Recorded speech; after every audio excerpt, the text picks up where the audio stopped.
esta segunda parte de la charla, digamos, del curso, vieron que tuvo que ver más que nada con discapacidad intelectual, ¿sí? Em, yo busqué, o sea, pensé, digamos, en poder brindarles como digamos, como algo muy general, digamos, pero tendiendo a que pudieran pensar sobre todo que cuando uno trabaja con chicos con este perfil, quizás los logros o los avances tardan mucho en verse, sobre todo cuando estamos hablando de una discapacidad moderada o severa, ¿no? Bueno, ahí ya empiezan preguntas, perfecto. ¿Qué diferencia hay entre la palabra trastorno y discapacidad? En realidad, discapacidad engloba, ¿sí? Digamos, a aquellas personas que tienen alguna dificultad, eh, antes se les decía deficiencia, en otro momento se habló de desventaja. Bueno, ahora hablamos de que quizás presentan barreras o presentan ciertas limitaciones, ¿sí? Para poder desarrollarse en forma completa por alguna eh, dificultad que pueden presentar en distintos niveles. Por eso hay distintos tipos de discapacidad, ¿sí? Entonces no es lo mismo una persona que presenta una discapacidad motriz, que también puede ser que implique una discapacidad motriz y otras discapacidades que se suman, ¿sí? Porque hay personas que presentan más de un tipo de discapacidad. Lo que pasa es que se terminan como diferenciando por la discapacidad que limita más, ¿sí? Entonces, por ejemplo, una persona que tiene discapacidad motriz e intelectual, se verá cuál de ellas es la que más, digamos, limitaciones le implican a la persona, ¿sí? Porque quizás alguien puede tener una dificultad motriz leve, ¿sí? Que muchas personas con discapacidad intelectual las presentan, pero en realidad podrían ser englobadas más en el grupo, digamos, de personas con discapacidad intelectual, porque ahí es donde más dificultades presenta, ¿sí? Em, Trastorno, en realidad, es, digamos, una forma de un tipo de diagnóstico, digamos, que se puede dar a una persona que presenta determinadas características o determinados síntomas, ¿sí? Que, digamos, implican un grupo que no está, digamos, como limitado un sector determinado del cuerpo. O sea, por ejemplo, cuando se habla de discapacidad motriz no se habla de trastorno, se habla generalmente de síndrome, generalmente de diagnósticos como parálisis cerebral, ¿no? Como que son distintos tipos de diagnósticos. El trastorno, en realidad, se suele utilizar, no es mi especialidad hablar sobre diagnóstico, pero en general se suele utilizar trastorno como una entidad, digamos, que muchas veces incluso presentan algunas características o algunas que no pueden ser evaluadas a nivel con un estudio clínico médico, por ejemplo, ¿no? Entonces, muchos de los trastornos, el trastorno por déficit de atención, el trastorno de espectro autista, en realidad son, la forma de diagnosticarlo es por una evaluación, digamos, por especialistas en el tema, digamos, pero que en general es por observación. No hay un estudio médico con el cual vos puedas, digamos, realmente, fehacientemente decir, es este trastorno y no es este. Por eso a veces es tan difícil, digamos, llegar a un diagnóstico claro, ¿sí? O tiene que hacerlo alguien que realmente esté especializado en el tema, ¿sí? Vanina, ¿vos querías hacer una pregunta?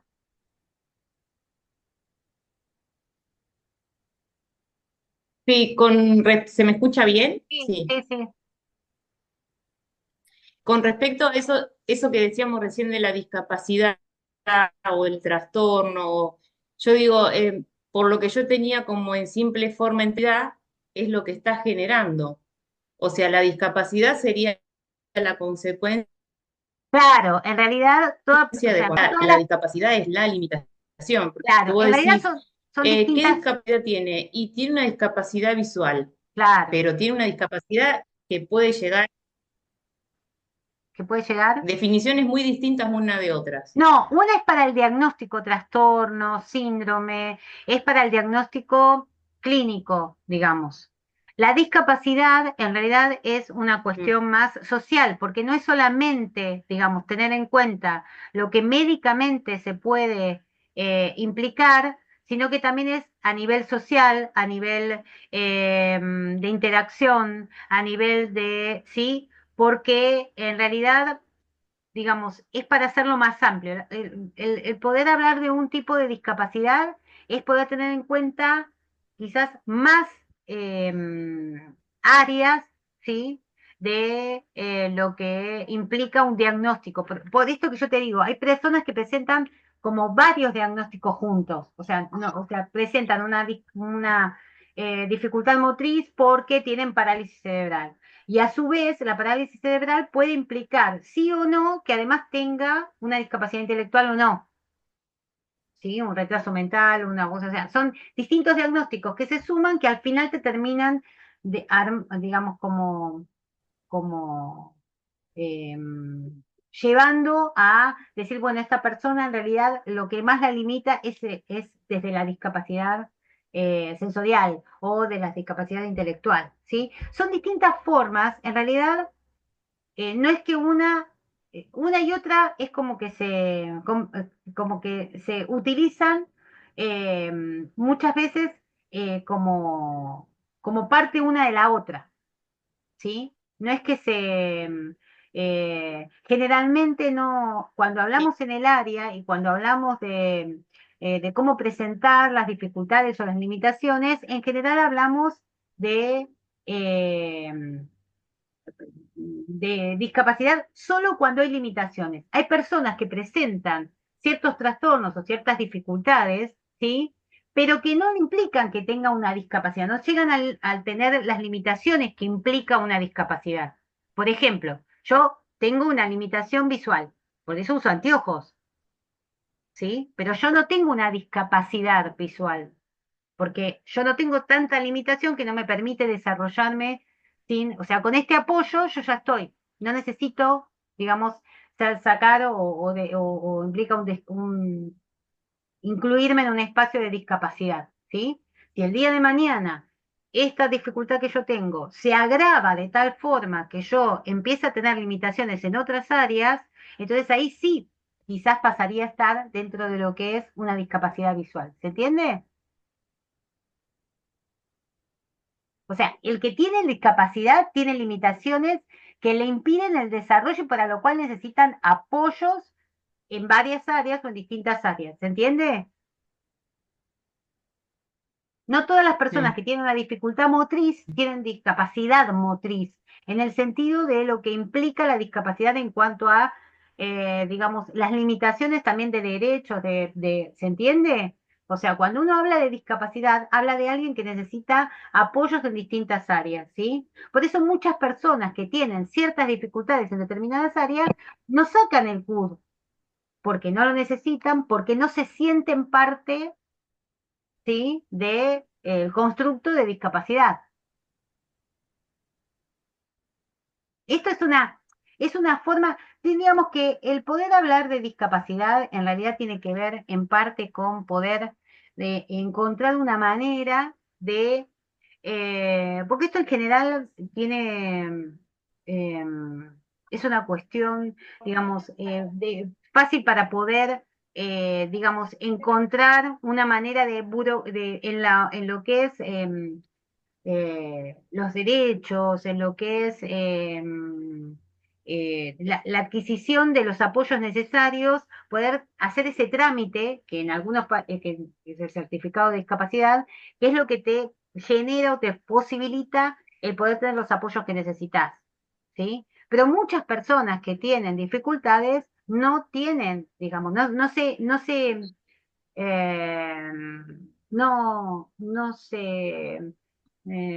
es que no se sienten, sino que no se incluyen ellos mismos eh, como parte em,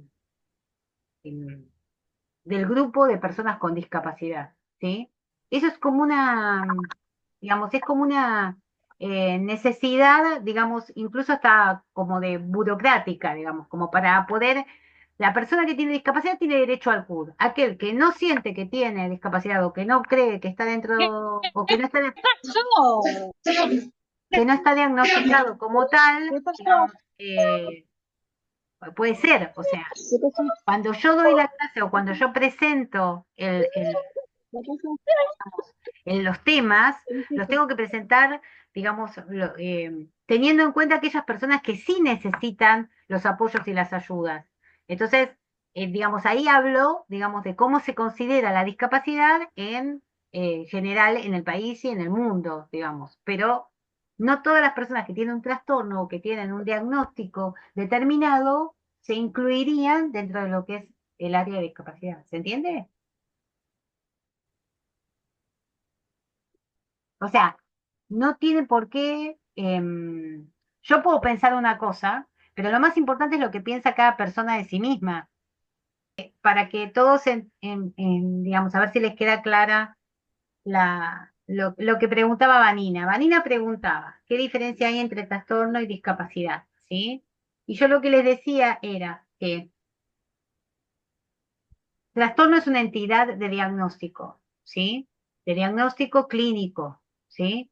Un médico, un psicólogo, un psiquiatra hace un diagnóstico de una persona de acuerdo al perfil, o un neurólogo de acuerdo a cada uno, ¿sí? Y es un, digamos, entonces se basa en manuales como el DSM-5 o el CIE, que es sobre enfermedades, ¿sí?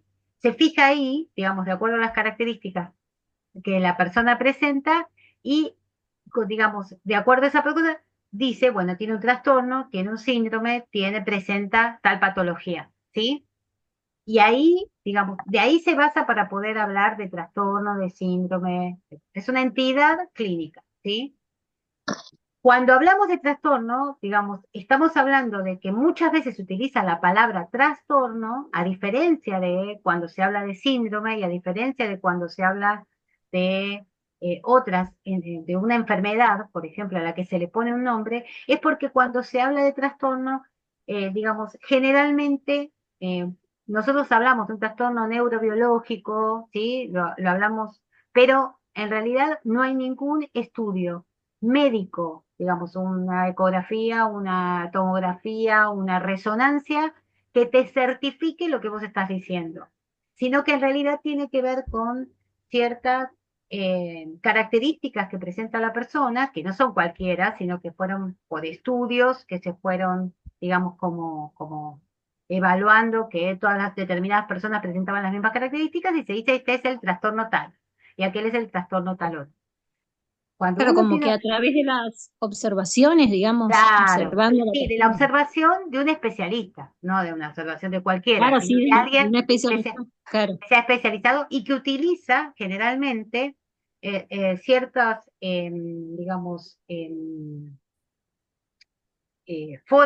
test o grillas de evaluación que ya están estandarizadas y que son certificadas como que sirven para hacer ese tipo de evaluación, ¿sí?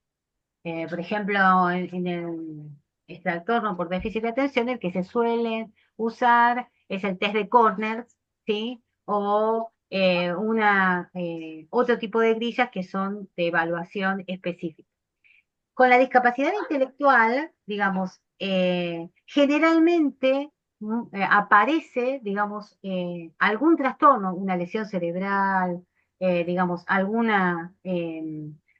antecedente clínico, ¿sí? Que de alguna forma generalmente justifica esa discapacidad intelectual que presenta, ¿sí? Entonces, eh, pero muchas veces pasa, a nosotros nos ha pasado en todos los años que uno trabaja, que antes, digamos, no había tanta evaluación de los niños, ¿sí? El seguimiento que hoy se hace de un niño no es el mismo que se hacía hace 20 años atrás. Entonces, no había, digamos, la posibilidad, o sea, no se habían hecho las evaluaciones necesarias como para realmente tener. Pero hoy tenemos un montón de estudios con los cuales se puede evaluar ya de por sí lo que te permite una resonancia, lo que te permite una tomografía, ¿sí? Los potenciales evocados. Bueno, ciertas evaluaciones que se hacen que te ayudan a confirmar ese diagnóstico que vos sospechás que es, ¿sí? En discapacidad intelectual, digamos, encontramos, en discapacidad no, en retraso mental que no se habla más de retraso mental, o podemos encontrar, sino que hablamos, ya, ahí sí, la entidad es discapacidad intelectual, porque se decidió que fuera de esa forma. Las personas que trabajan en el medio y las personas. Y te pregunto, En realidad yo creo que decir cuál es la diferencia entre trastorno y discapacidad, en realidad la diferencia sería poder decir cuál es la diferencia entre deficiencia y discapacidad. Y ahí Claro, se la pueden, como quien dice, deficiencia, separar. sí, la diferencia es que la deficiencia es parte de la discapacidad. No hay discapacidad si no hay algún tipo de deficiencia o de limitación, ¿sí? Sí. No puede, no ujú, hablamos de discapacidad si no hay limitaciones o deficiencias. También vamos a barreras, vamos a hablar de más cosas cuando hablamos de discapacidad, ¿sí? Pero, digamos, no, por eso a veces es te pregunto, tan difícil y se va, en el tiempo se va siguiendo pensando, siguiendo evaluando, ¿sí? Y cuando hay reuniones y jornadas y convenciones, digamos, se hacen este tipo de cosas, porque es muy discutido todavía el término discapacidad. Sigue siendo como para las personas con discapacidad peyorativo, ¿sí? Entonces tratan de encontrar, digamos, otra forma de decirlo que no esté visto como algo malo, porque la discapacidad, digamos, em, está mal vista, digamos. Tener discapacidad es algo malo, ¿sí? Para el común de la gente. Si vos presentas un certificado por eso mucha gente se resistía, ahora ya no, porque se entiende de otra manera, en los más chiquitos, en los padres, por cómo se va trabajando, eh, que ahora, digamos, tener discapacidad y tener un CUD es la posibilidad de tener derechos, digamos. Antes se veía como que era una etiqueta y nadie lo quería hacer, digamos, por eso, ¿sí? Pero porque estaba mal usado, ¿no? Porque, o sea, no era el problema del que sacaba el certificado, sino el problema del que tenía, veía ese certificado y decía, ay, esta persona no puede nada. ¿Se entiende? Sí, Silvina, perdón, querías decir algo. te pregunto, esos antecedentes clínicos que mencionabas, ¿podría ser, por ejemplo, que el chico o la persona nazca prematuro, por ejemplo, para que Sí, lo que pasa es que hoy por en ahí día, sea una discapacidad, digamos? sí, lo que pasa es que todas las cosas que antes se preveían o se decían, bueno, son como seguramente causantes de discapacidad, hoy por el abordaje que se hace de esas personas, o sea, de los chicos prematuros, antes los chicos prematuros tenían directamente, algunos no sobrevivían, directamente. O sea, incluso estamos hablando de chicos con una prematurez de 7 meses y tenían riesgo de vida. Hoy de 7 meses no tienen riesgo de vida, tienen que tener cuidados distintos, pero ya no estamos hablando de riesgo de vida, ¿sí? A menos que tengan alguna dificultad específica, ¿sí? Pero por ser prematuro nada más, por nacer prematuro, tiene que tener un cuidado determinado, pero no, yo he tenido conocidos que han tenido hijos que nacieron en el mes 5, en el mes 6 y son chicos grandotes, enormes, preciosos, o sea, sin ningún tipo de discapacidad. Y otros, digamos, no, digamos, o porque no recibieron o porque no pudieron desarrollar, o sea, tuvieron dificultades para poder desarrollarse en esa situación de vulnerabilidad que implica la prematurez. Lo que no podemos dejar es que la prematurez tiene un riesgo de vulnerabilidad, entonces hay que abordarla de otra manera. O sea, es un factor de riesgo, pero no quiere decir que se cumpla que por ser un factor de riesgo la persona vaya a tener una discapacidad el día de mañana, ¿sí? Pero sí necesita apoyos y necesita un seguimiento distinto a lo que sería un chico que no es prematuro. Pero hay muchos chicos que nacen a término y sin embargo tienen discapacidad. Hay personas que han tenido Claro, accidentes y pasan a tener discapacidad por haber tenido un accidente, ¿sí? Posterior, eh, claro, sí. Ujú. ¿sí? Hay enfermedades que provocan discapacidad. Mielomeningocele, digamos, enfermedades tan difíciles, digamos, y tan complejas, tan masivas en lo que generan, digamos. Eh, si no son tratadas, si no son... Pero bueno, hoy en día es, a ver, yo siempre creo lo mismo.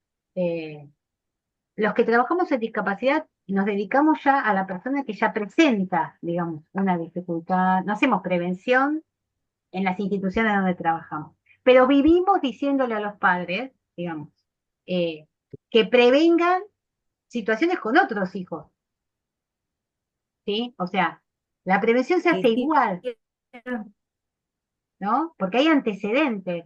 Entonces, siempre, aunque son muy difíciles y muy costosos, digamos, lo que tiene que ver con los estudios genéticos, eh, sí, lo vamos a dejar todo grabado. Igualmente, digamos, si seguimos teniendo dificultades, vamos a programar otra charla, ¿sí?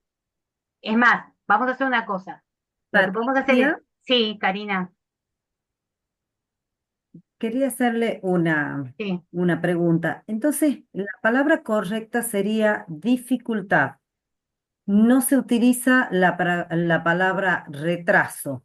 no, no, no, pero tampoco es Dificultad dificultad, leve, no, es moderada, grave. discapacidad, es discapacidad. Discapacidad intelectual Perdón, leve, Capacidad intelectual. discapacidad. Discapacidad. sí, Perfecto, perfecto. Esa por era discapacidad. ahora, por ahora se hizo todo hace unos años atrás.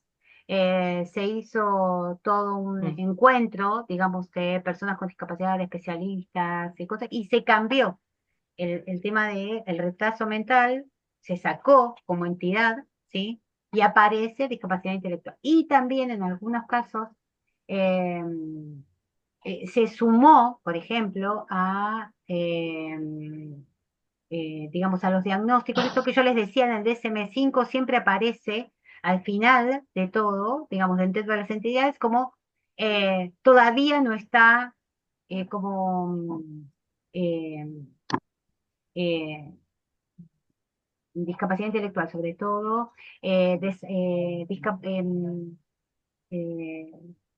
trastorno no especificado. O también aparece o sea, en todos se pone, digamos, una entidad donde dice, ojo, que en algunos casos todavía no es claro que tenga este diagnóstico. O sea, se puede poner un diagnóstico que es, digamos, como decir, sí, presenta una discapacidad o presenta una dificultad, pero todavía no es seguro qué tipo de discapacidad es y si no va a poder lograr a partir de los apoyos un desarrollo distinto, sobre todo cuando son niños menores de 5 años. No,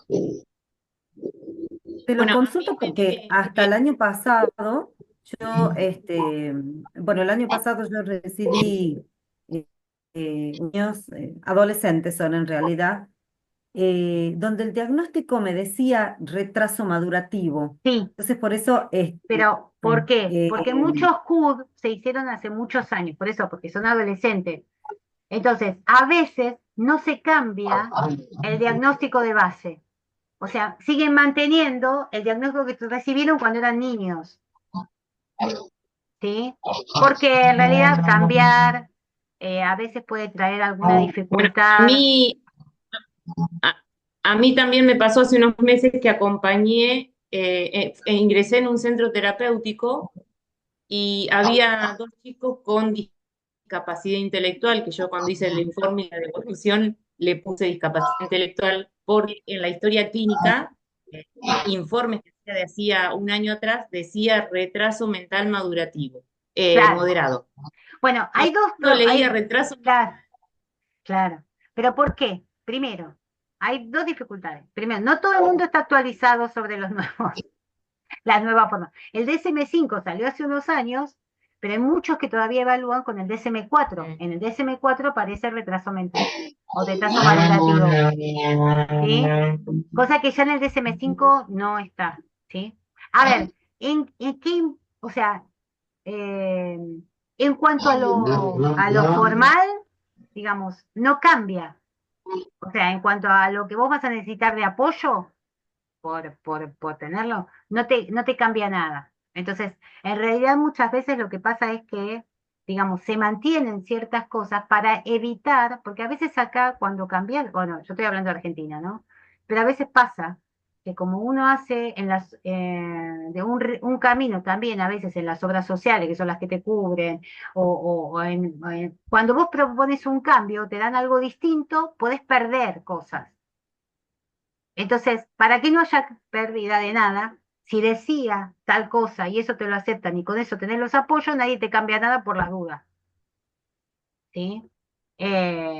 Pero en realidad, Pero yo digo, yo creo que hoy en día, en base el tema de la empatía, yo creo que muchas veces izamos la bandera con el tema de la empatía y estamos a años luz, porque vos si tenés que acompañar a un chico y decís o ves un legajo o el otro lo ve y te dicen retraso mental, ya cae distinto a decir una discapacidad intelectual, porque hoy en sí, día la realidad es esa, o sea, las etiquetas y los nombres que se ponen pesan muchísimo.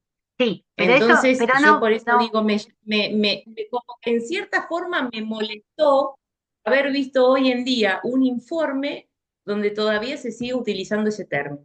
sí, y vos sabés Pero que bueno, es esto así. también implica, digamos, sí, pero yo vuelvo a repetir, por eso creo que los que tenemos que cambiar la mirada somos nosotros, o sea, para nosotros tenemos que quitarle ese peso, digamos, de explicarle a la gente que en realidad es lo mismo, o sea, estás hablando, esa es una forma antigua de decir lo mismo que estamos hablando ahora, o sea, eh, si a vos, si, ahora, discapacidad intelectual, ¿por qué? Porque hay mucha difusión de chicos con discapacidad intelectual, sobre todo los que, digamos, más han ampliado las posibilidades, porque vieron que yo les mostraba los videos, la mayoría de los que participan, de los que hablan, bueno, veremos a ver. Em, Bueno, y yo también la otra cosa que quería como hacer hincapié, digamos, es en esto de cuando yo les presenté el tema, de, sobre todo discapacidad intelectual, esto que decía al principio, ¿no? Como que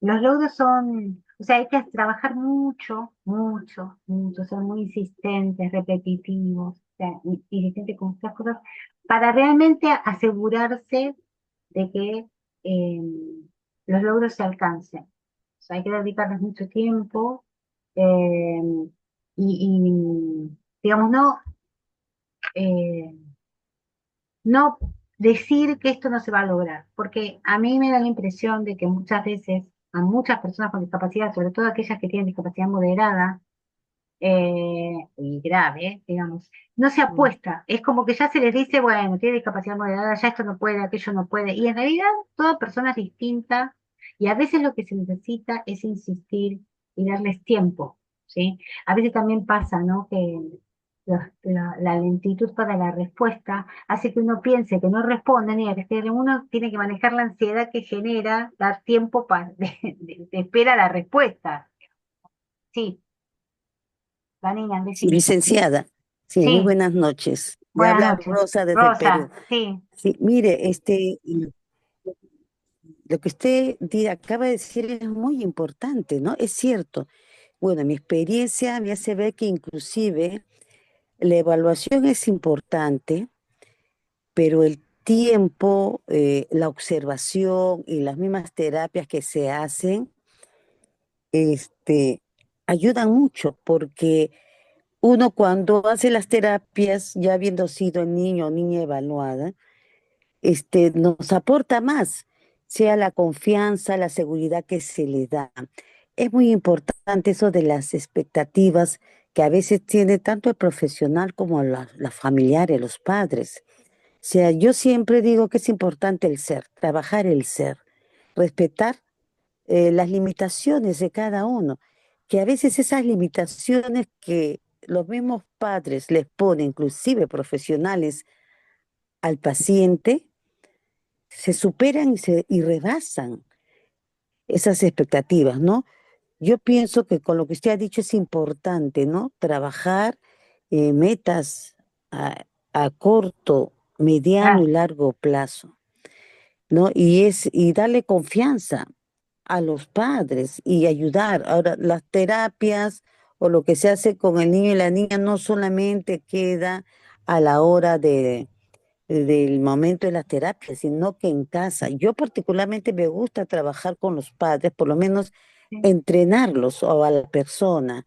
A veces soy un poco criticada por los colegas, tú le estás enseñando que tu profesión, pero mire, cuando yo digo al comienzo, ¿hasta qué más voy a hacer? Y siempre hay más que hacer, siempre hay más que hacer, siempre uno va generando, aportando, y eso es una bendición, pues, de poder hacer, y mire, y que no todo, inclusive el mismo diagnóstico con los niños, inclusive la edad, se trabaja diferente, ¿no? Se trabaja diferente. Y sí se logran cosas. Yo he superado expectativas y eso me mantiene contenta cuando uno logra, ¿no? Que los niños, las niñas, la familia se integren. A veces es maravilloso, otros parece, dice, este es una magia, no es nada. Solamente yo digo, es el amor y la perseverancia que se pone, ¿no? sí. Sobre todo los padres, porque Yo, ahí está, yo como les digo, el profesional aporta un porcentaje y la familia más. sí, yo creo que a veces el problema es que las expectativas son muy bajas. Y la familia piensa que las expectativas son muy bajas, o sea, no, bueno, tiene tal diagnóstico, tiene tal dificultad, no va a poder esto, no va a poder aquello. Sí, bueno, pero pensemos en lo que sí puede, digamos, no nos quedemos solo, o sea, sí, va a tener muchas dificultades, pero puede ser, pero no sabemos cuáles son, o sea, no demos pronósticos así, digamos, lapidarios, digamos, diciendo, no va a poder eso, o sea, porque no sabemos. Yo creo que lo que garantiza que lleguen al máximo nivel posible es justamente que uno le dé los apoyos necesarios. Si uno no se los da, ahí sí le está quitando la posibilidad de desarrollo. O sea, y los papás tienen que saber que ellos hacen el esfuerzo que hacen de llevar a las terapias, de llevarlos a la escuela, digamos, y que ese esfuerzo tiene sentido, que, que, que va a ser constante, que va a ser necesario, que va a ser, pero que es lo que posibilita el desarrollo. O sea, solo si ellos, digamos, colaboran de esa manera, o sea, que tenga sentido el esfuerzo que hacen. Eh, y justamente me parece que el incluirlos hace que sientan que realmente uno, primero, reconoce el esfuerzo que hacen, porque a veces hay algunos profesionales que lo único que hacen es criticar a los padres. Ay, mirá, no hace tal cosa, ay, mirá, no hace. Y yo siempre digo lo mismo. Uno está, que está en consultorio, está una hora con un chico. Pensá en esa hora, ¿cómo terminás vos después de esa hora? Cansada, como vos pensás que este papá está el resto del tiempo con el chico en casa. Y la dificultad es que uno pone todo el trabajo, todas las ganas, todas las cosas, pero por más de que quiera mucho a su paciente o al niño con el que trabaja, no se juega lo mismo que lo que se juega un papá cuando ve que su hijo no puede esto, no puede aquello, no puede lo otro, ¿sí? O sea, la frustración, la tristeza, la angustia, la culpa, porque hay un montón de padres que piensan que todo es culpa de ellos, que no hicieron esto, que no hicieron aquello, que no hicieron lo otro, ¿sí? Y muchas veces los profesionales, sin querer a veces, y a veces porque no les importa o porque no se dan cuenta de lo que hacen, digamos, generan el doble de culpa, el doble de cosas, o sea, seamos empáticos, digamos, o sea, justamente porque es ponerse en el lugar del otro, ¿no? Marina, querías decir algo. Sí, yo con respecto a lo que dijo la señora, se me voló el nombre, la señora anterior, de ver Rosa, el ser, que a mí ah, me parece fundamental para apostarle justamente a eso que muchas veces pensamos que es inalcanzable. A mí particularmente me pasó en las prácticas del año pasado en un centro de que había muchísimos chicos, yo soy de La Pampa, Trenel, fui a hacer unas prácticas a Santa Rosa, y había muchos chicos con diversas patologías. ujú, Entonces, uno iba pasando por salas distintas hasta que en un momento decidíamos con quién trabajar. Bueno, yo decidí estar con un chico de 28 años, discapacidad intelectual moderada, y una chica con el mismo diagnóstico. Lo primero que me llamó muchísimo la atención fue que eran dos personas totalmente distintas, la forma de razonar cada cosa que vos les decías. Y vos decís, estás ante la misma discapacidad, pero son dos mundos de un distintos. mundo Eso distinto. me llamó muchísimo la atención. Algo que me llamó también la atención, que a mí eso, yo siempre digo, o sea, una de las grandes limitaciones en todas estas cuestiones de la discapacidad es la parte económica, porque es impresionante muchas veces cómo con una terapia personalizada logras muchísimos avances. Hoy eso está muy complicado, desde lo personal como familias, y ni qué hablar dentro de las escuelas. Porque hoy en día, por más que las escuelas hablen de la inclusión, a mí, por ejemplo, ayer me llamaron y me dijeron, en primerito ingresan 3 chiquitos con autismo y una nena con síndrome de Down. Perfecto. ¿Vos querés dar lo mejor para esos chicos? Bueno, tenés que tener gente adentro. Hoy en día no tenés en las escuelas la cantidad de gente necesaria ni capacitada.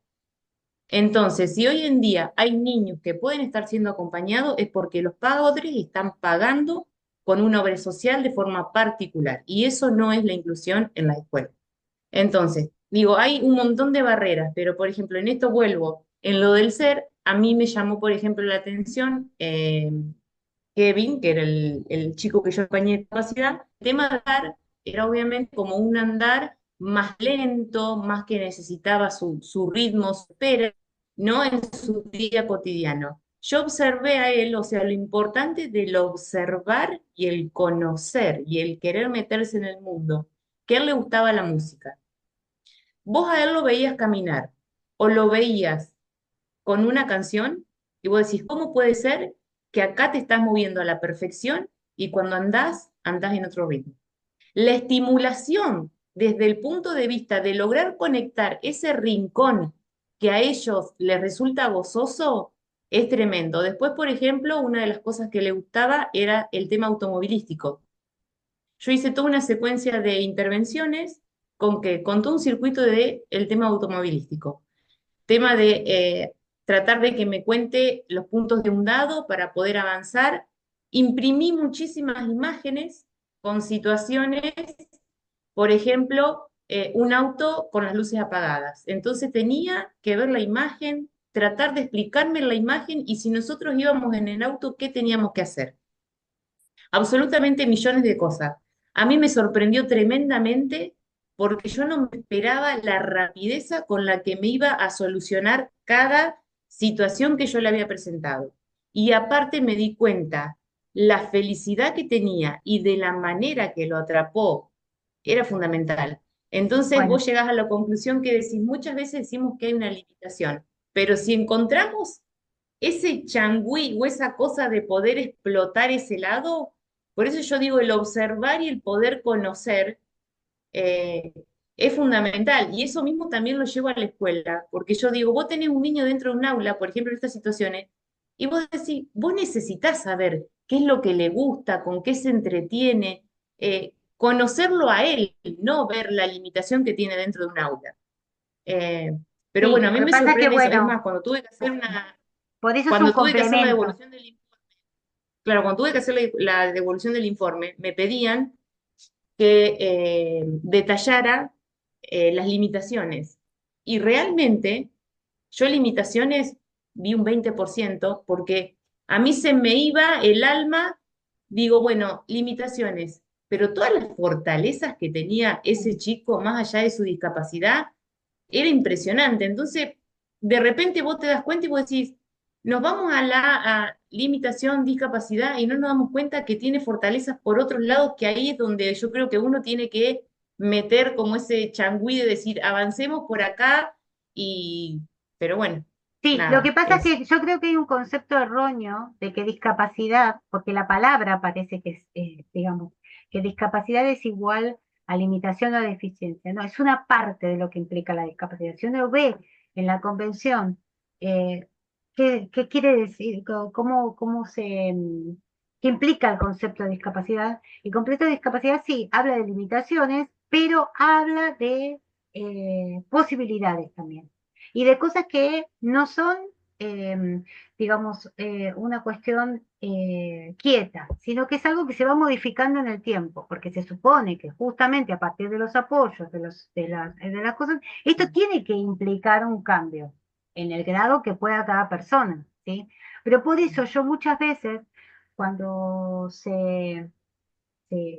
hablamos de inclusión, yo siempre digo, inclusión desde mi punto de vista, esto es algo muy personal, ¿sí? Es en contra de lo que dice todo.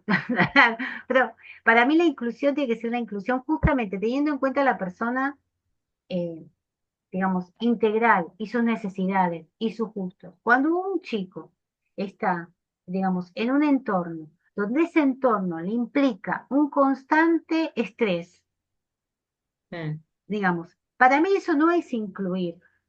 Eso es mm, hacer como, o sea, para mí eso es, digamos, eh, es lo que antes se llamaba normalizar, ¿sí? Era que todos tenían que llegar a determinado lugar y todos tenían que hacer lo mismo. Y en realidad hay chicos que no pueden, o sea, que en realidad eso les genera un, digamos, un tiempo perdido de hacer cosas que para las cuales no están preparados. Ahora, lo que podría pasar es que hubiera otras instancias de inclusión, u otros momentos, por ejemplo, que un chico primero vaya y tenga todos los apoyos que necesita y después pueda incluirse en la escuela. O sea, que la escuela no sea que solamente te puedes incluir en determinado grado que tiene que ver, sino que puede haber momentos de inclusión con chicos que no tienen discapacidad, digamos, de otra manera. Para mí hay que seguir pensando opciones. O sea, esta está buena la inclusión, decir que todas las escuelas tienen que ser abiertas, que todas las cosas, pero por otro lado, digamos, nos olvidamos por momentos que para muchos chicos esto es realmente, digamos, un sacrificio que le estás pidiendo, no lo que los ayuda a estar mejor. O sea, Igual yo no creo por que lo hemos también no por lo que lo avanzado, piensa en la escuela, o sea, no porque la escuela diga, uy, no puedo con tanto. Bueno, eso es otro problema, que sí, pero hay yo lo que apoyo digo, necesario, se puede, ¿sí? yo digo, la falta de capacitación y conciencia para mí es tremendo. Porque, ¿qué pasa? Tenemos generaciones de chicos que están criados muy distintos a la nuestra y asumen las cosas de otra manera y lo que consumen les impacta de otra manera. Porque, por ejemplo, yo voy, vivo adentro del aula porque yo siempre digo que la escuela uno lo marca de por vida, es gran parte de tu niñez y si vos la has pasado mal, yo creo que te dejan unas secuelas importantes. Yo tuve la suerte de tener una infancia en la escuela feliz, pero bueno, era otra época la mía. Ah, Y yo digo, a ver, más allá de que, por ejemplo, hoy yo digo la falta de solución de lo que se genera dentro del aula, porque no hablemos de discapacidad ni de limitación, hablemos de un ente promedio que, por ejemplo, tenemos situaciones constantemente de ansiedad y de angustia, que lo llevan al momento de bloquearse y de que no puedan resolverte un problema, de que ante una prueba se pongan nerviosos, que uno los llamen, que los retiran, que le duele la panza, y vos decís, perfecto, no estamos hablando de ninguna discapacidad ni nada, pero estamos teniendo este problema de ansiedad, una cuestión que tenemos que ver de qué manera manejamos la psique de los chicos dentro de un aula y no se está pudiendo resolver. Entonces yo digo, desde lo psicológico, digo, habría que darle una mirada y apuntar muy bien a eso, porque vos decís, en mi casa, en el ámbito donde se mueve la criatura, está perfectamente en todos los ámbitos. Dentro de la escuela, dentro del aula, pasa esta situación. Bueno, a ver, modifiquemos el ambiente del aula. O sea, los ambientes son fundamentales ante la crisis de ansiedad, de llanto, de lo que se te ocurra. sí, y Pero eso yo me veo, parece que pensar y dar un espacio para hablar sobre eso genera, eso sí es profilaxis, eso sí es, porque otro chico que por otra situación pueda sentir algo similar, va a sentir la posibilidad de que se puede hablar en el aula de esas cosas, y no está mal. Porque momentos de ansiedad, momentos de situaciones de alto estrés, las pueden vivir distintos chicos en distintos momentos, digamos. Y ahora está mal visto, o sea, no sé por qué, digamos, antes se hacían charlas, había, yo me acuerdo en mi escuela había, ¿cómo se llama? Hora de grupo, le decían, que era hablar de lo que pasaba en el aula, de hablar de la interrelación, de cómo resolver determinadas situaciones, y se generaban esos espacios de poder, digamos, hablar de estas cosas. Hoy en día está mal visto porque dicen que si no etiquetás, que si alguien dice, o sea, hay como una, por eso estamos en un momento complejo en sí, yo cuanto a a lo que que, voy que si estas situaciones se presentan dentro del aula, nos encontramos de la situación del docente que te dice, estaría costando manejar esta situación, pero él estaría como diciendo solucionarlo, llevarlo al psicólogo, pero pará, porque a esto vos está también pasando tenés que dentro del hacer aula. algo, claro, claro, sí, sí, sí, Exacto, tal cual. entonces a mí, o sea, con muchos casos, pero por ejemplo, con el grado donde está mi hijo, que tengo un hijo que ahora pasó a sexto grado, por ejemplo, él es asmático y cada vez que le daban examen se tenía que llevar el pas de rescate porque lo tranquilizaba. 4 o 5 compañeritos, uno terminaba retirándose, el otro se empezaba a llorar y necesitaba estar solo y hacía la evaluación en dirección. Entonces, había muchas cuestiones que vos decís, está bien, pero vos sos la docente, vos ves cómo empieza a elevar todas las cuestiones, entonces vos tenés que tener la herramienta para bajarlo. Es que muchas veces no empatizamos con el alumno. No ¿No? empatizamos con la situación personal de cada uno, con el nene que es ansioso, con el nene que viene con un estrés ya desde su casa. Vos hablabas del clima, Vanina, y a mí me pasa con una colega, yo soy asesora pedagógica del colegio, me pasa con una colega que es el cuco de las clases y no podemos hacerla entender que es ella, porque desde que pone el pie dentro del aula es... Buen día. Le digo, relájate, entra más relajada, charla con los chicos, ¿cómo están hoy? ¿Cómo han pasado el fin de semana? Sí, pero Ay, no saben la clase que tengo hoy para ustedes, fabulosa, aunque sea un horror, le digo. Vos te lo tenés que comprar al alumno, ese empatizar, está bien. A ver, somos de otra generación, yo me recibí hace mucho tiempo, pero es como que me voy ayornando porque tenemos otro tipo de alumnos. Y cada año ese alumno viene estimulado de otra manera. Entonces nosotros tenemos muchas veces que bajar a la edad de la adolescencia. Hay veces que están, que yo sé que cuchichean, que están charlando, ay, porque fulanita que le gusta a uno, y yo me acerco y digo, a ver, ¿me cuentan? ¿Qué está pasando? Ay, ¿quién está sí, de novia? sí, yo Quiero creo saber que ahora mismo. Entonces, es como eso del clima, muchas veces nosotros no lo generamos porque no empatizamos con la situación. sí, igual no es Independientemente, fácil, ¿eh? No es fácil no, porque claro que no. no es fácil saber hasta dónde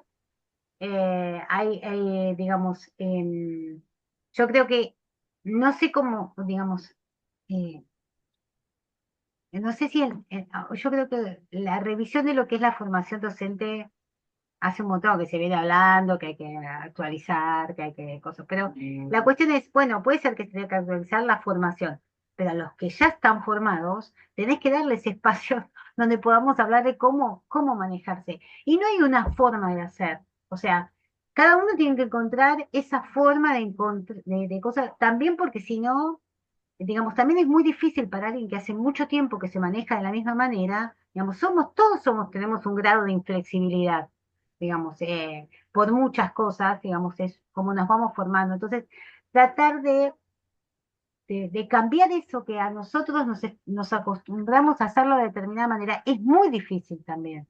Entonces, quizás a veces es mediar, ¿no? Como una cosa de, bueno, si querés yo te acompaño, participo. No digo que sea la solución, va a haber gente que te diga que no. O sea, No, pero bueno, yo creo que, por ejemplo, muchas veces maestras, yo siempre digo que no hay que generalizar, pero vos hoy en día tenés docentes que tienen una gran vocación y tenés otros que no, y por ejemplo, tenés docentes que han sido muy buenos docentes y están cansados y te dicen, este año me paso como DAI, porque estoy cansado. O sea, se está razonando que si, o sea, que salirte de un grupo de 25 nenes a cargo es mejor y más tranquilo estar a cargo de un solo nene con y una bueno, discapacidad. y Entonces, ustedes ahí tienen la posibilidad de tener 25 nada más. Acá, Y acá, ahí, no, yo digo, y acá ahí, son allí, 30, 35. a mí eso es lo que me duele, porque justamente ese nene necesita una DAI súper capacitada. Sí, Y un docente que fue formado para trabajar con niños promedio, que medianamente, o sea, por ejemplo, hoy el CAE, que es lo que está acá en La Pampa, no sé si en otros lugares sería igual, vos decís, tendrían que estar en constante capacitación. ¿Por qué? Porque hay muchas discapacidades, por ejemplo, el TEA, ¿no? Hablemos del espectro. Hay estudios constantes y cosas nuevas que van saliendo y descubrimientos constantes de todo el tiempo de cómo abordar distintas terapias, distintas cuestiones. Entonces, me parece fundamental que un centro como el CAE o una DAI tenga que estar especializándose. ¿Por qué? Porque los avances cada vez van más y vos tenés que ir al ritmo. ¿Para qué? Para darle herramientas actualizadas, cosas nuevas, generar avances. Y vos decís, y es como que me voy a DAI porque ya me estoy por jubilar. No, pero ese nene necesita a alguien con claro. todas las Bueno, energías y esa, darlo todo. sí, eso también, por eso. eh, digamos, hagamos lo mismo que decimos de hacer con los chicos, ¿no? Busquemos, yo siempre pienso que eh, hay muchas cosas para cambiar, muchas cosas para mejorar. Siempre yo digo lo mismo, hace 10 años atrás estábamos mucho peor, porque los chicos directamente no entraban a la escuela, digamos, a la escuela. Hoy hay cosas y se van haciendo, y yo creo que eh, incluso en ese hacer, digamos, hay muchas dificultades. Todavía se sigue la convicción de que en realidad la solución o la cuestión es desde afuera. O sea, yo no estoy incluida en la solución. Hay mucho de eso, ¿no? Yo no sé cómo, yo no puedo, yo no cosa, y en realidad el que quiere, y puede, algo puede hacer, mal, bien, menos, más, digamos, la disposición a querer aportar, eh, digamos, es fundamental. Cuando no hay esa disposición, ya tenemos un problema mayor, ¿sí? Eh, y, eh, y hay, y digamos, pero yo creo que siempre creo que lo que genera, digamos, posibilidad o que para mí, en mi experiencia, resulta como algo eh, que garantiza posibilidades de desarrollo, es esto que estamos haciendo, o sea, intercambiar, pensar opciones, que cuando yo me entero digo, no puedo dar este curso, me refiero a digamos, a difundir, ¿no? A hacer como una cosa, mira, leí tal cosa o vi tal cosa, quizás te puede servir, quizás te puede interesar, o sea, tratar de Claro, encontrar, sí, Silvina, porque la única forma o sea, que haya inclusión es que nos informemos, estemos siempre en constante, eh, digamos, siempre creciendo personalmente, uno va a poder ayudar al otro, y siempre con empatía, obviamente, se logra esa inclusión, siempre informados sobre el tema, más que nada, porque si no estamos informados y no sabemos, nunca vamos a poder ayudar al otro y brindarle los apoyos que necesita en realidad. Porque es sí, y yo así. creo que hablar de que no siempre hay una única, como esto que decíamos, ¿no? Ver el ser. Y ponernos a pensar en qué necesita esa persona que tenemos delante de nuestro, sea quien sea, no tenga discapacidad, no la tenga, ¿no? ¿Qué necesita? Bueno, ¿qué podemos pensar? ¿Qué podemos, con lo que tenemos, qué podemos mejorar? ¿Qué podemos armar? A veces va a ser mucho, a veces va a ser poco, pero bueno, por lo menos es algo. Y yo por eso digo, muchas veces cuando uno dice, ¿por dónde empiezo? Esto que contabas, ¿no? De Vanina, de tu paciente, de los intereses, de la cosa. Mucha de esta información ya las tienen las familias. Y a veces es solo preguntar. O sea, bueno, ¿qué es lo que ven en casa que hace o que le gusta? Y con eso ya te ganaste, digamos, un montón de tiempo de averiguar qué es lo que le puede gustar. O sea, a veces uno dice, pero ¿por qué tengo que hacerlo yo sola? Si puedo tener información y gente que me pueda dar lo que necesito saber para cosas. Y hay mucha resistencia en esto de, también entre equipos que trabajan, digamos, que haya un equipo de trabajo externo que no se conecte con la escuela, con el centro donde va el chico, que no, cosa, eso es, para mí es impensable. ¿Qué terapeuta formado como profesional ético puede decir que no tiene obligación, digamos, de estar conectado y saber cómo está este chico en los ámbitos en el que el chico se desarrolla? O sea, eso me parece que para mí no va más. O sea, nadie puede tener la excusa de decir, bueno, si tengo 400 pacientes y por eso no puedo, me parece que vas a tener que dejar alguno, porque es parte del tratamiento es hacerse un además con esto, nos estamos conectando con gente de Perú, con gente, o sea, si podemos conectarnos con gente de otros países, ¿cómo no vamos a poder conectarnos con una videollamada, con un Zoom, eh, una hora cada tanto para ponernos en contacto y ponernos de acuerdo? O sea, a mí me parece que ya no hay excusas, digamos, para no hacerlo. Bueno, Eh, mira, yo me escuché recién lo que dijo Silvina, lo de la información, yo digo, muchas veces uno no se da cuenta y después cuando entras en el tema y empezás a estudiar, qué sé yo, lo de la información y hablar de los temas, lo importante que es. A mí me pasó, por ejemplo, que si no hubiese sido acompañante terapéutico, a lo mejor no me daba cuenta. Hace 2 semanas atrás fui a un parque acuático en la parte de niños, digamos, tipo edad 5 o 6 años, había un nenito con síndrome de Down en el tobogán tratando de tirarse. atrás toda la cola de los nenes que hacían, "Ah, que se tire, que se tire". El nene estaba como quien dice, inquieto, paralizado, no se animaba. Se acercan dos personas, se ponen a hablar, y yo estaba sentada y observaba porque lo empecé a ver que gritaba. Siempre nos dijeron, observen, observen y observen. Bueno, y yo lo observaba a estas señoras que de buena voluntad quisieron ayudarlo, por eso llevo la información, lo importante que es. Y le hablaban, pero le hablaban, lo apabullaban. Y yo me levanté así como quien dice, hablando mal y pronto, como leche hervida, pero bien, y rajé, dije, lo voy a ayudar. Entonces me acerco, le empiezo a mover las manos, le sonrío, un, dos, tres, vamos a tirarnos, me empezó a sonreír, me tiró los brazos, se tiró del tobogán y lo agarré. Estas dos personas se fueron, pensaron que yo estaba con él. Después al rato lo escucho que gritaba, ya estaba con los papás y me llamaba para que yo lo ayudara a tirarse del tobogán. Entonces yo digo, después hablando con otra persona, yo digo lo importante que es el tono de voz, el modo en que uno les habla, porque muchas veces vos escuchás a un padre que sí, un chico que a lo mejor tiene es más lento o algo, no, porque le hablas y no entiende, y vos decís, no, justamente necesita frases cortas, pausado, no lo apabulle, porque es como que se tilda y no va a ir ni para atrás ni para adelante, pero viste cuando vos decís, para uno que está ahora en el tema, lo ve normal, que ni siquiera habría que decirlo, pero después ves, por ejemplo, esas actitudes como esas señoras pobres que querían ayudar a este nene y vos decís, en lugar de ayudarlo, cada vez lo estaban potenciando más, pobre hijo. Pero bueno, nada, qué sé yo. Sí, igual yo creo que quizás ahora encontrás más gente que se atreve, digamos, aunque no sepa cómo, que quiere colaborar en esas situaciones. Antes lo que hubieran hecho es llamar al padre para que se lo lleve, ¿sí? O sea, por eso digo yo, ¿no? Como eh, que la gente quiera colaborar, aunque no sepa cómo, ya te muestra una actitud, digamos, diferente a lo que era hace unos años. ¿Sí? Antes de repente a nosotros nos pasaba que llevábamos a los chicos, por ejemplo, a almorzar a un restaurante, ¿sí? Como alguno de los chicos que nosotros teníamos babeaba o qué sé yo, un montón de gente se levantaba y se iba, Mm. ¿sí? Hoy ya no nos pasa eso, ¿sí? No, al contrario, de repente quizás las personas dicen, uy, mira qué bien, o están atentas o miran, pero también uno aprendió, ¿sí?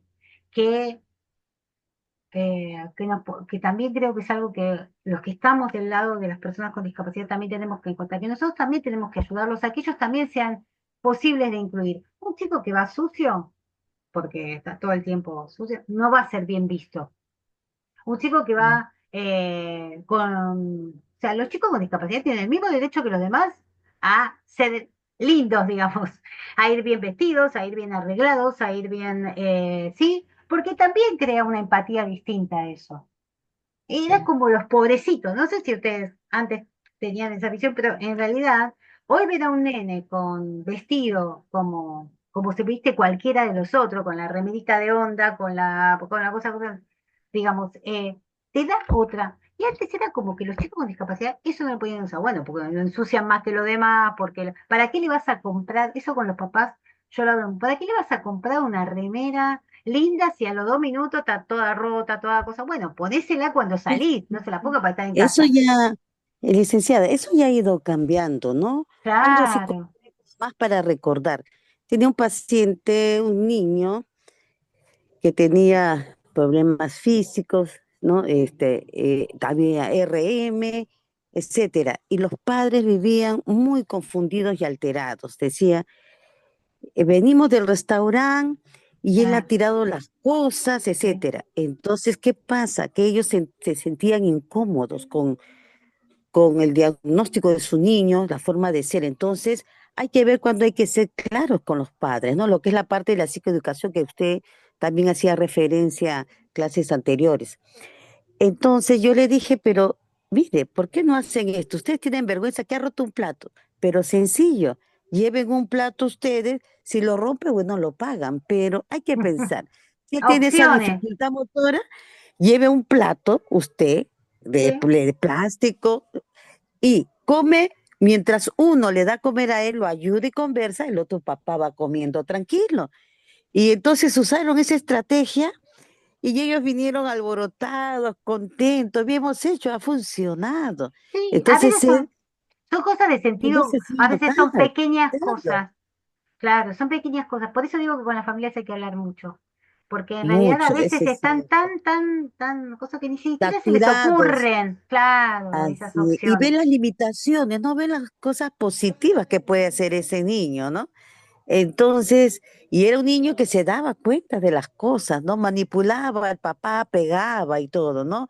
O sea, cómo enseñar a que pongan un alto a este niño, porque su hijo entiende por qué lo trata usted de esa manera. Él orgánicamente va funcionando, mire, está cada día más grande, ¿no? Entonces empezaban con los tocamientos, entonces yo le decía, mire, su niño se está desarrollando, pero mire, como también decían varias de mis compañeras, la observación y en mi experiencia personal es muy importante, porque es un elemento que nos permite hacer cosas o dejar de hacerlas también e instruir a los padres.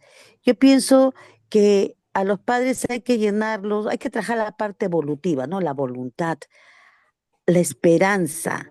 Hay que trabajar con lo positivo que se puede lograr. Puede ser algo, un hecho catastrófico, pero siempre hay algo bueno que sacar de este hecho, como un aprendizaje, con lo que no debo hacer y debo hacer.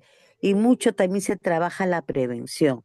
No, esto que usted dice que es cierto es que 10 años atrás, con respecto a estos temas que estamos hablando, educación, seguridad, hay muchas cosas que se han logrado, pero hay muchas limitancias, ¿no? Por ejemplo, esto de las redes, que está en una situación difícil, el cortisol, el estrés. Vivimos como se agredidos, entre comillas, por la televisión, las redes. Hay que saber usarlas de manera efectiva, ¿no? Y bueno, yo agradecida, licenciada, por su aporte, por su escucha asertiva, ¿no? Porque hablamos y decimos. Yo con usted me contengo, sé de mucho hablar, pero trato de ser, sí, de verdad. Yo trato y eso he aprendido, porque esto es un aprendizaje también.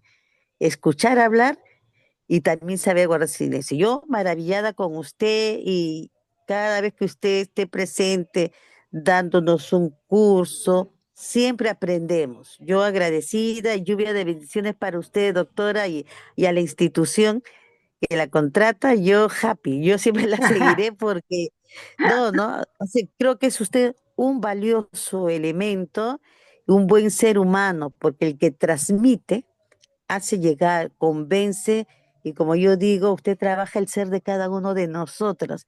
De manera también subliminal llega a nosotros. Y yo muy agradecida y contenta de que usted esté presente acá y yo me felicito de estar acá también. Eso es todo, doctora. Muchas gracias. Muchas gracias, Rosa. Igual yo te aclaro, yo no soy doctora, ¿eh? Soy psicopedagoga, licenciada, pero no doctora, porque es mucho, digamos, no tengo este doctorado, así que no. A ver, bueno, se nos está acabando el Zoom otra vez, pero esta vez me parece que quizás podríamos ir cerrando, si les parece. Yo voy a ver cómo quedó la grabación, ¿sí?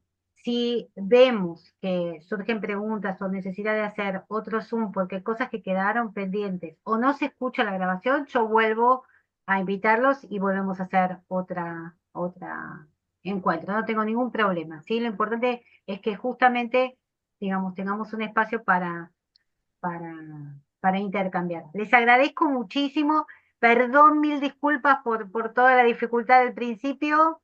Y sí, para mí también es un placer poder dar las clases, pero también este encuentro me encanta. La verdad que estos encuentros me encantan, me llenan.